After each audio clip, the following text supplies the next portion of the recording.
What we do have instead, though, is a new Rolls-Royce, and here it is, and it's the 101EX. Yeah, now it has the same engine as the Phantom, so that's a 450 brake horsepower, 6.75 litre V12, but the body is lighter. It's made of carbon fibre, apart from this bit, which is aluminium. Yeah, it's shorter than the Phantom, it's lower than the Phantom, and of course it only has 2 doors, which, ready for this, open backwards, so that one may simply step aboard. And then inside, it's the usual blend of dead animal and rainforest, but with a twist. Oh yes, if you look up at the ceiling, you will see that it's like the Milky Way.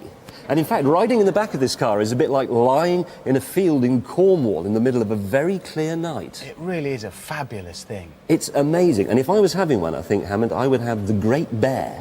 Yeah, you can even vary the brightness of the constellation. Look, you can turn it up and down. That is disgusting. Oh, dear. I fear Jeremy may be heading this way with an opinion. No, honestly, you can have one of those pinprick light things, OK, on the roof of a limo on a hen night. You cannot have one, OK, in a Rolls-Royce. And you can't have 7-spoke alloys, and you can't have red brake calipers, and you can't have carbon fibre, and look at that. A glass Spirit of Ecstasy with a light bulb up its bottom. Jeremy, that is brilliant. No, the Phantom is brilliant, OK? This, if they ever put it into production, and if it has all this stuff on it, will have to be called the Rolls-Royce Vulgar Sonic. Well, you know. Exactly, when it comes to vulgar. The other day, we all went to a screening of that new film, Cars. Don't know if you've seen it. We walked in, and he said, yeah, this is a lot like my cinema at home. Just had a really good idea. Why don't you shut up? But didn't Ford say that they were going to make an RS version of the Focus with, like, even more lager in it? Oh, yeah, no, they did. They said there was going to have 300 brake horsepower, it was going to be 4-wheel drive, it was going to have Adidas stripes down the side. Yeah. So what happened to that? They couldn't be bothered. What they're actually doing is that. Oh yes, this is the Iosis. It's a Ford concept car, and I know it looks a bit like a coupe, but it is, in fact, a 4-seat, 4-door family saloon. And the important thing is that this, in essence, is the next Ford Mondeo. Wow! So the Mondeo is going to have gull-wing doors? Except that it's not going to have gull-wing doors. And neoprene seats? Actually, they're not doing the neoprene seats. Is it going to have the cameras instead of wing mirrors? Sadly, they're not going to do the cameras instead of wing mirrors, no. Will it be able to drive on the ceiling like the ST Focus did in that film we just saw? No. Right. Forget all the gadgetry stuff and all the flim-flam. The important thing is that this is what the next Mondeo will look like. And I think it looks fantastic, doesn't it? It does. It looks like an Aston Martin. It does look Thing is, though, that's then, this is now, and it's time to put our tame racing driver... Top Gear hasn't been renowned for its love of diesels over the years, and yet the version of this, the C8 that we'd advise you to go for, is the diesel engine one. So 3 very different cars with very different purposes, but all diesels and all very good. So what's next for diesel? This is the Peugeot RC, possibly the world's first proper diesel sports car. And since there's only one in existence, Peugeot were a little nervous about the Stig having a play. So they sent down their own man, Richard Burns. The RC has all the sports car credentials: carbon fibre body, mid-mounted engine, a 6-speed sequential gearbox, a 0 to 60 time of 6 seconds. And yet Peugeot still claim that it'll do 57 miles to the gallon. So could you, would you take the leap and have a diesel sports car? Would I buy a diesel car? No. Still, let me cheer you up with a world exclusive. This. This is, I think, the most beautiful car I have ever seen. It doesn't look wrong from any angle. It's the new Aston Martin V8 Vantage. Got a 4.3-litre V8 engine at the front, rear-wheel drive, gearbox at the back for perfect weight distribution. It's light, it's going to be very, very fast, and it'll cost a very reasonable £70,000. Going on sale in 2005. So, have you just ordered a Porsche 911 recently? Do you know, I think he's right. Let's have a look at this. Excuse me. This is Italy's newest supercar from Italy's newest supercar maker. It's called a Pagani Zonda, and it is exquisite. It's exquisite on the inside too. Look at this, just a wall of aluminium and chamois leather and carbon fibre, and look at these air vents, like periscopes. Anyone want to see the engine? Yes. Right, well, let's hop out, and we have to... Could you just grab the other side? You have to undo the leather buckle. Very 21st century. Push the little button, OK? And there it is. Look at that. That's a Mercedes-Benz 7.3-litre V12. You want to hear it? Yes. Problem is health and safety, OK? They've told us we mustn't start cars in the studio, all right? But I don't think they'll hear. Ready? Foot in the clutch, Jeremy, that'll help.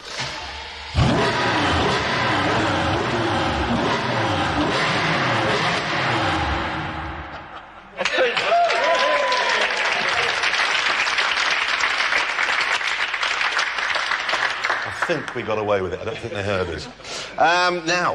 Now, around about 20 years ago, Peugeot made the momentous decision to stop making nice cars and make instead not very nice cars for elderly people.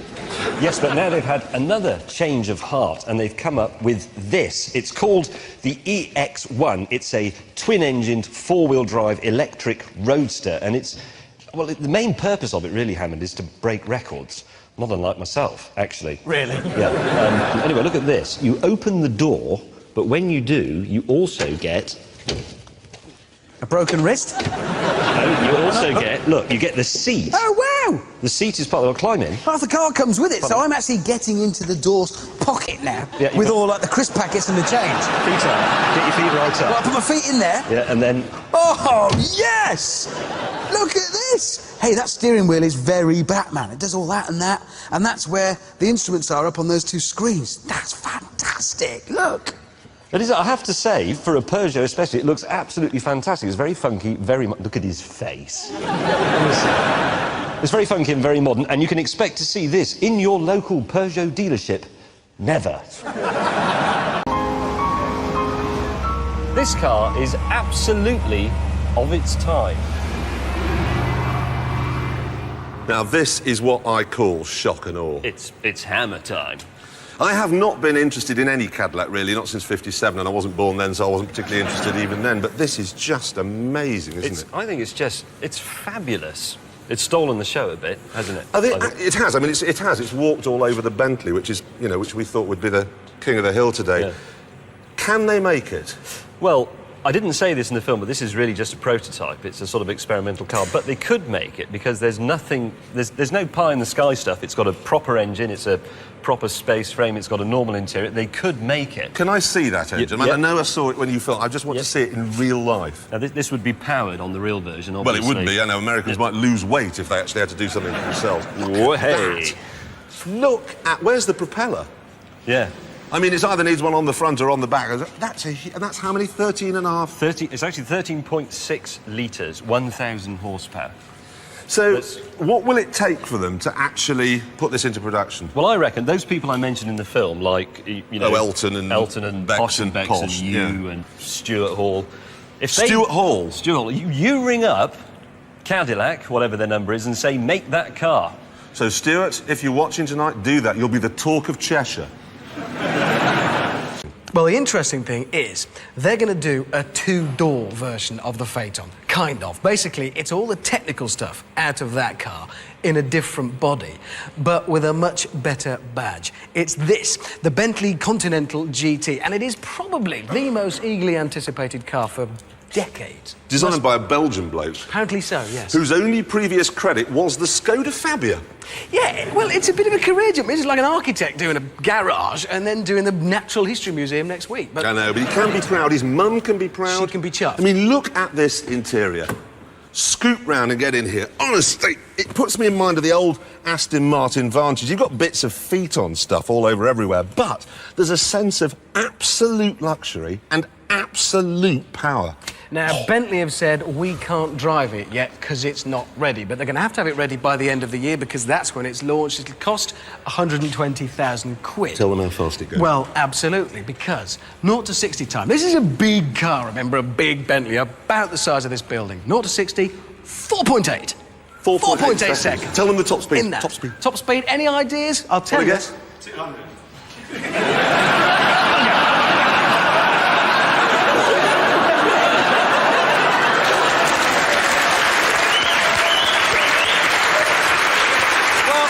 You get clever. That's what you get. He's wrong. It's 198 miles an hour. Yes! Won't do that again. 198 it's is incredible. phenomenally But, fast. truth be told, you know, we're not Bentley owners. You're not. I'm certainly not. So we probably could do with the opinion of one. Yeah. Unfortunately. And look what we have here. You have a Bentley. Sort of. I mean, Sort you know, of. It's a very old one, but it's a Bentley nevertheless. So what Bentley. do you think of this? What do I think of that? Well, the engine's good. You Brilliant. know that. And it's got 2 turbochargers as well. Which the Phaeton doesn't have. Exactly. So you know it's got 550 brake horsepower. There's 50 more Yep. than a Ferrari 575. And the torque. They put it on the machine and it just ripped the machine apart. It so much turned the torque. house that the machine was in upside down and roared off. Yeah. So the engine's good. Just a bit. Right, we like the shape. Yeah, We like adorable. the interior. Yeah. We like the ashtray action. Yeah. I haven't actually looked in the boot, but It's going to be good, I'm sure. I mean, Yeah. it's really not stacking up to be a recipe for disaster, this thing, is it? It's looking good. We're going to be testing it, obviously, in the next series. I'm going to be testing it in the next series. Actually, it's I think, the opinion of a younger guy. It's a heavy car, it needs a heavy driver. It's a gentleman's car. It's a young man's It requires a Bentley, gentleman. clearly. We I think will be testing it, and I will be telling you what it's like in the next series. This is the Peugeot Onyx. It is, of course, just a concept car, but it's quite interesting. You'll notice that a lot of it is made out of raw copper, which is an ideal material for making a car because it's very cheap. It is, of course, extremely strong, and it doesn't go green in the rain. The engine is a 600 horsepower, 3.7 litre turbocharged V8 diesel. It's actually, in essence, the engine from Peugeot's diesel Le Mans car. No question. You see, the thing is, if you get the diesel, you still get that amazing screen that allows you to make movies. But there's so much more to it than that. For obvious reasons, you can't watch a DVD while you're driving along, for example, okay? But if we look at this, okay, the passenger here is looking at a DVD, yes? You can see that.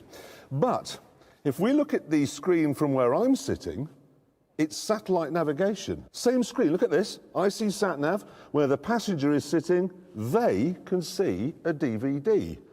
On the same screen, now, I'm sorry, come back again, look, sat-nav. This is the most amazing thing I've ever seen in my life. And it doesn't end there either, does it? Because those cameras you were talking Oh, no, you well remembered, I'd forgotten. Look at this. and I can Yeah, see. so you can see, okay. We zoom in, okay, zoom in like this. So we zoom in, and then you can move it up. You can actually look at that. Is Look at that! Let's get a better by the set. It's Lexcam! That's brilliant! Curve vision! Who invented that? That is curve vision. Yes! That is just genius! Would you like to go round the back? Sorry, mate? Oh, yes, the No, cameras at the back. Look yeah. at the back. Look at the Yeah, back. Zoom yeah. in. And if I... In. a No, second. no! No, look what you've done! I'm sorry. That's disgusting! Sorry. Now look, He looks like the Mekong. That's a disappointment. if you two could just stop mucking around for a minute, I've got quite a serious point to make over here. If you want to spend more money on your Range Rover, for Pete's sake, don't spend it trying to make it go faster, because you'll ruin it. Instead, why not spend it on making it a bit more luxurious? Now, a company called Overfinch has collaborated with Holland & Holland, the gun makers, to produce this. Yeah, now it's still a Range Rover, so inside you've got the clever, amazing witchcraft screen and everything, but a bit more. So, for instance, this wood here, you've got this marquetry work in it. Lovely. And then these panels on the steering wheel, you can have these custom engraved to match your own shotguns, obviously. Now, the leather is the stuff they use on the very finest business jets. And in the back, you do lose a seat, but instead, you get this piece of furniture from the bedroom of Louis XIV. More exquisite marquetry. In here, there is some nice cut glass. And down here, there is a refrigerator. And it is a refrigerator, not merely a slightly chilly cubbyhole. The cost of all this is £139,000. Now, that is a lot of money. But then this car does come with the best optional extra ever fitted to any car in the whole of human history, I think I'm right in saying? Yeah, no, you're right. Yes. It is. OK, it's this chest here in the back. In this drawer here, we find, OK, there is space for your gun. This particular gun in this one, get a brace of these, they actually cost more than the car does. No, seriously. OK, so that's the guns, right, on this side. And what goes with guns? You're right, drink. And so, in here we find the glasses, the vodka, the whiskey, obviously the champagne. Paul Roger is in the fridge in the car itself. And here is the really amazing bit. This is what's called a self-replenishing drinks cabinet. For the first year you own the car, when your drink supplies are getting low, they come round and top them up free of charge. Wow! Wow! Do I have to buy the car, or can I just have the self-replenishing drinks cabinet? Honestly, I tell you what, if I bought this car, the diesel in the tank after 1 year would be exactly the same as it was when it came. It was still in the same field. I tried drinking the diesel, but then the man arrived with more champagne. I just want one of those. No, it is. I mean, really and truthfully, this is the car to buy if you are sensible or if you're drunk. But the best of them all is so good, we've actually brought it into the studio. Look, it's down here.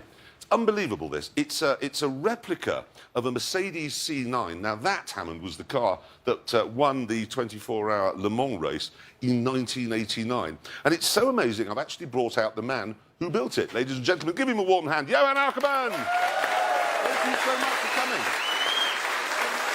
It is... Can I just ask, Johan, how did you get the styling to work?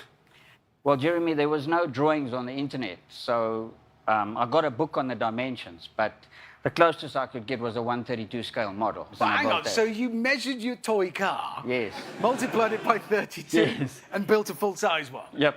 That's how you did it? And is it road legal? Fully road legal. So It's this got is its a real own car, VIN it's not a model? numbers, everything, yeah. How long did you spend building this? From start to roadworthy was 16 months. Right. Was there or is there a marriage to have survived this? I'm just... Well, I hope so. My wife is here, so it must be a good sign. Hello, patient lady. Well, it's a remarkable achievement, and well done. Ladies and gentlemen, Johan Ackerman, thank you. That's brilliant. Now, good idea to have a look at AC, Britain's oldest surviving car maker.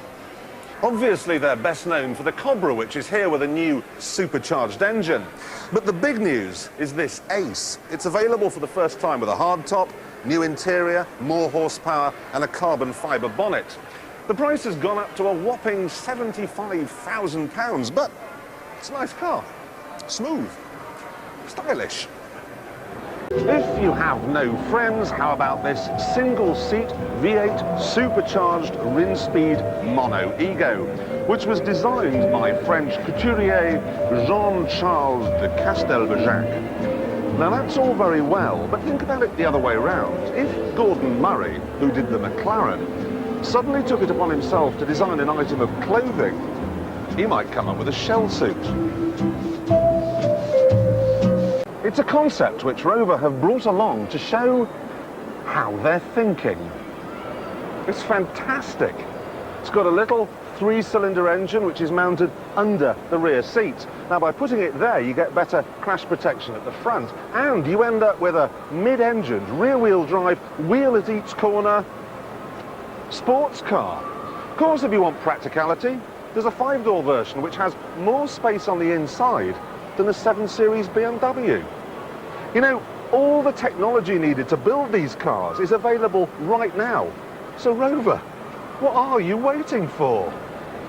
There's the usual round of stupid, whimsical concept cars here, but we've managed to find some intelligent ones. Alfa Romeo has built a chassis to which coach builders can bolt any body they see fit. This is one they've done in-house. It's just gorgeous.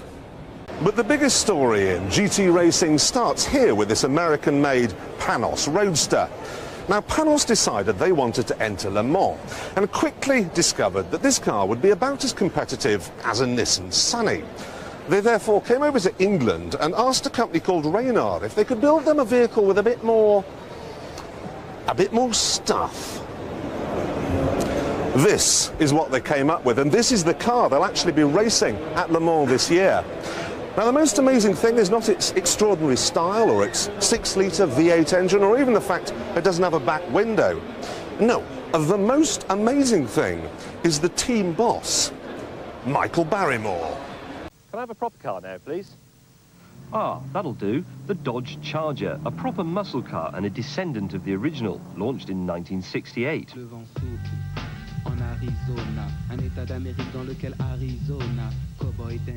The original Charger coated the entire American road network with rubber. True to form, this one has a supercharged 4.7-litre V8, rear-wheel drive and 5 on the floor. Great. Fill her up, John Boy. What on earth are you doing, man?